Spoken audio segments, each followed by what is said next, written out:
And welcome to Saurabh classes. तो आज हम लोग क्लास 7 के 2D एंड 3D शेप के बारे में पढ़ने वाले।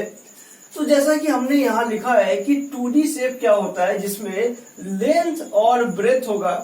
तो उसका एक एग्जांपल ये है कि जैसे ये एक रेक्टेंगल है, तो रेक्टेंगल में लेंथ होगा, ब्रेथ होगा। और अगर स्क्वायर बनाएंगे तो ये भी एक 2D शेप होगा, क्योंकि इसमें लेंथ और ब्रेथ दोनों सेम होगा। वैसे ही 3D शेप जो होगा उसमें लेंथ, ब्रेथ और हाइट आ जाएगा। तो यहां पे एक हम 3D शेप बना के आपको दिखाते हैं। तो ये रहा एक क्यूब। तो इस क्यूब में आप देख सकते हैं कि इस क्यूब में ये हो गया इसका लेंथ, ये हो गया ब्रेथ और ये हो गया हाइट। तो ये जो है एक 3D शेप कहलाएगा। और हम इसके आगे बनाएंगे तो ये रहा एक क्यूबॉइड। क्या रहा, ये एक क्यूबॉइड। ये इसका लेंथ, ये इसका ब्रेथ और ये इसका हाइट। अब जैसा कि आपने देखा कि ये रहा एक क्यूब, इसका नाम है क्यूबॉइड। और इसमें हमें क्या क्या देखने को मिला कि ये इसका जो हो जाएगा ये कहलाएगा वर्टेक्स, सामने का ये कहलाएगा फेस और ये जो कहलाएगा ये कहलाएगा एज। इन चीज के ऊपर हम वापस आएंगे। अभी पहले आपको एक प्रिज्म बना के दिखाएंगे। देखिए प्रिज्म कैसा होता है।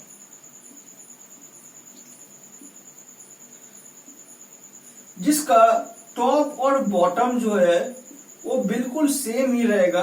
ओके, तो प्रिज्म का डेफिनेशन ये है कि prism is found by two parallel congruent polygonal faces and called base connected by face और पैरेललोग्राम। तो देखें कि इसका टॉप और बॉटम का फेस बिल्कुल आइडेंटिकल है, तो इसे हम लोग प्रिज्म कहेंगे। तो प्रिज्म के बाद आता है पिरामिड। क्या आता है, देखिए पिरामिड का एग्जांपल आपको यहां पे बना के दिखाते हैं आपको। तो पिरामिड किस टाइप का बनेगा, तो हम यहाँ पे एक स्क्वायर पिरामिड बनाएंगे। देखिए स्क्वायर पिरामिड का मतलब जिसका बेस क्या हो, एक स्क्वायर है और चारों जो है किसी एक ऊपर पॉइंट में आके मिले। तो इसका नाम हो जाएगा स्क्वायर पिरामिड। और पिरामिड जो है स्क्वायर क्यों, रेक्टेंगुलर भी हो सकता है। ठीक है, तो उसके लिए हम इसे मिटाएंगे यहां से। तो यहां पे एक रेक्टेंगुलर पिरामिड आपको बना के दिखाएंगे। ये रहा एक रेक्टेंगल, ऊपर एक पॉइंट है जिससे चारों आके उसी पॉइंट पे आके मिलेगा। ये रेक्टेंगुलर पिरामिड हो गया। ये क्या हो जाएगा, रेक्टेंगुलर पिरामिड। अब बात करेंगे ट्रायंगुलर पिरामिड के बारे में, जिसका नीचे का बेस एक ट्रायंगल होगा जो ऊपर किसी एक पॉइंट पे आके तीनों मिल जाएगा। तो ये हो जाएगा ट्रायंगुलर पिरामिड। तो पिरामिड का डेफिनेशन क्या होगा कि pyramid is formed by a polygonal base and a triangular face that meet at a common vertex. जो सभी एक कॉमन वर्टेक्स पे आके आपको मिलता हुआ नजर आ रहा है। ओके, तो सॉलिड शेप में ये सभी के बारे में आपने पढ़ लिया। तो क्यूब का भी बात करेंगे। यहाँ पे एक हम लिस्ट बनाएंगे। तो यहाँ पे देखिए कि सबसे पहले लिखेंगे एफ यानी फेस, ई यानी एज और यहाँ पे लिखेंगे वी मतलब वर्टेक्स। तो आप देखें यहाँ पे कि क्यूब का क्या होगा। क्यूब के कितने फेस हो सकते हैं, सामने एक पीछे एक, दो ऊपर एक नीचे एक, चार साइड का दो, 6। तो कुल मिला के इसमें 6 फेस हो गए। और एज गिनिएगा 1 2 3 4, ऊपर 4 और नीचे 4, यानी 4 3 12 और वर्टेक्स जो है इसका 8 को कोना है, तो इसमें वर्टेक्स हो जाएगा 8। तो ये क्यूब का हो गया। अब नीचे यहाँ पे स्क्वायर पिरामिड को मिटा रहे हैं, ठीक है। तो यहाँ पे नीचे क्यूबॉइड में भी बिल्कुल ही सेम ही रहने वाला है। क्यूबॉइड का देखिए कि 8 गो वर्टेक्स होगा, एज 12 होगा और फेस भी 6 ही होगा। ओके, उसके बाद ये सभी के बाद कुछ और जो शेप बच रहे हैं उस शेप के बारे में बात करेंगे। तो अभी हम लोग ड्रॉ करेंगे एक सिलेंडर। तो सिलेंडर जो होता है वो भी एक जो होगा सॉलिड शेप होगा। अब उसके बाद आता है कि स्फीयर। तो स्फीयर भी एक सॉलिड शेप होगा। अब यहाँ पे एक कोन बनाएंगे, तो कोन भी जो होगा वो भी एक सॉलिड शेप होगा। तो ये सभी सॉलिड शेप हुए। इसके पहले हम लोग ने जो पढ़े थे वो भी सॉलिड शेप थे, और सबसे पहले जो था वो 2D शेप में था। ओके, अब बात ये आता है कि इसका वर्टेक्स, एज और फेस किसका कितना है। इसके ऊपर यूलर ने एक रूल दिया है। यूलर, उनका ये कहना है कि सभी सॉलिड शेप के लिए, याद रखिएगा, सॉलिड शेप के लिए face plus vertex minus edge हमेशा 2 ही आएगा। तो इसको चेक करके देख लेते हैं।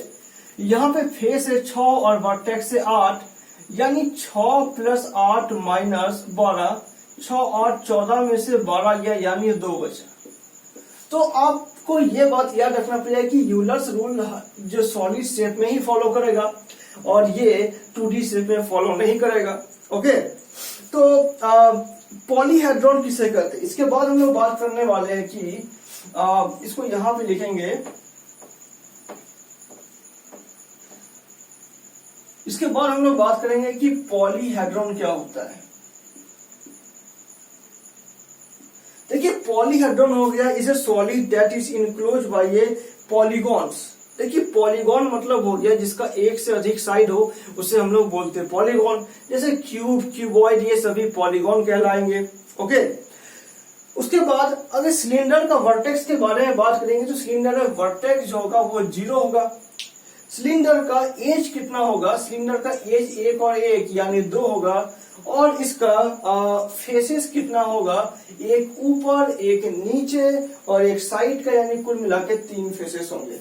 ओके, अब बात करेंगे कोन के बारे में। तो इसका फेस कितना होगा, इसका एज कितना होगा, इसका वर्टेक्स कितना होगा। तो वर्टेक्स का बात करेंगे तो एक नीचे आपको दिख रहा है, तो वर्टेक्स इसका 1 हो जाएगा। इसका एज जो है, इसका किनारा वो भी 1 हो जाएगा।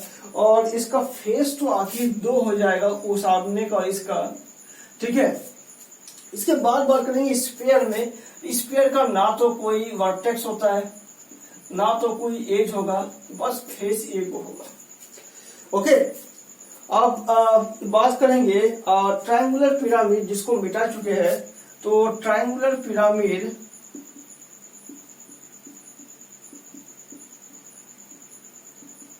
का फेस, एज और वर्टेक्स कितना है। तो इसका वर्टेक्स जो हो जाएगा, इसका वर्टेक्स 4 हो जाएगा। इसके पहले जो फिगर बनाए थे उसमें आप जाके देख सकते हैं। और इसका एज 6 हो जाएगा और इसका फेसेस 4 हो जाएगा। ओके, तो इस तरीके से बाकी सब भी काम करेगा। आप अपने से खुद से निकाल के देखिएगा। तो आज की वीडियो में बस इतना ही। अगर ये वीडियो आपको अच्छा लगा हो तो वीडियो को लाइक करें, चैनल को सब्सक्राइब करें और अपने दोस्तों के साथ शेयर करें। Thanks for watching.